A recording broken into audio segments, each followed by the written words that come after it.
कालभूषुंड जी को मानस जब पूजा करनी होती है तो वो मानस पूजा करने के लिए रसाल के नीचे चले जाते हैं, आम के नीचे चले जाते हैं। रस की प्राप्ति, मन में पूजा करने से, मानसिक पूजा से रस की प्राप्ति होती है।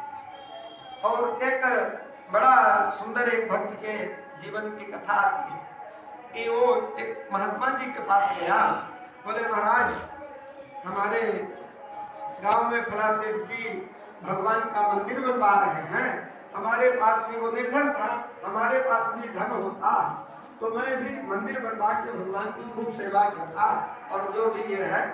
तो उन्होंने कहा कि ऐसा है कि तुम मन से ही, बाहर भले धन से हो पर मन से तुम जो है बढ़िया भगवान का मंदिर बनवाओ, भगवान की जो है मूर्ति पधराओ और भगवान की नित्य तुम पूजा करो और पूजा में जो है नए नए वस्त्र, बढ़िया पुष्प आदि और नए नए जो है वो भोग लगाओ, तो उससे तुमको वही फल की प्राप्ति होगी। और संत की वाणी पर विश्वास हुआ, वो आकर के ऐसा करने लगा। एक दिन क्या हुआ कि उसके मन में आया कि आज मैं भगवान को खीर का भोग लगाऊं। तो वो मन से दूध लाया, दूध ले करके और उसमें कढ़ाई पर चढ़ाया, फिर चावल आज जो खीर के उपकरण है बनाने के वस्तु डाला, पर जब पौटा करके वो चीनी डालने लगा मन से, तो उसको ये लगा कि चीनी जब डालने लगा तो बोला कि कहीं अधिक चीनी आज गिर जाएगी तो कल से क्या करेंगे, तो बहुत अधिक होगी।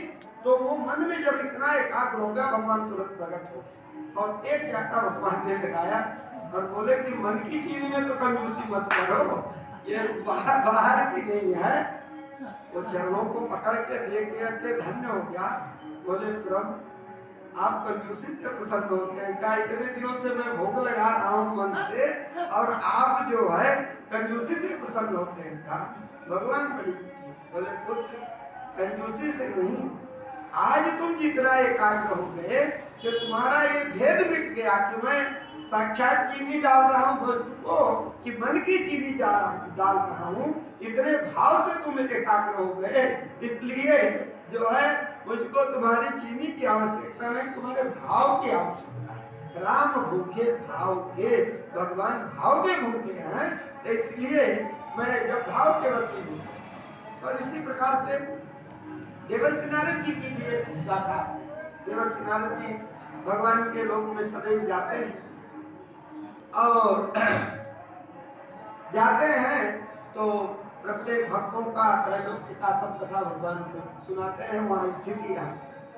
एक बार देवर्षि नारद जी ने देखा कि दो भक्त तपस्या कर रहे हैं और दोनों भक्त जो है एक वट वृक्ष के नीचे बैठा हुआ और तपस्या कर रहा है और एक इमली के वृक्ष के नीचे बैठ करके तपस्या कर रहा है। तो अब देवर्षि जी आए, वट वृक्ष के नीचे जो साधक बैठे थे उन्होंने कहा कि महाराज आप भगवान के यहाँ नित्य जाते हैं, आप जो है भगवान से ये पूछ करके आइएगा कि भगवान हमको कितने दिनों में मिलेंगे। और ठीक है, अब आगे बढ़े तो एक इमली के नीचे जो साधक बैठा था यही प्रश्न उसने भी किया कि भगवान हमको कितने दिनों में मिलेंगे, आप प्रश्न भगवान से पूछ करके आइए। देवर्षि गए, सब हाल समाचार हुआ और पुनः आने लगे। तो एक दिन दोनों भक्तों के पास पहुंचे, संदेश भाई लेके गए थे, भगवान से प्रश्न किया कि भगवान ऐसे आपके लोग भक्त तपस्या कर रहे हैं,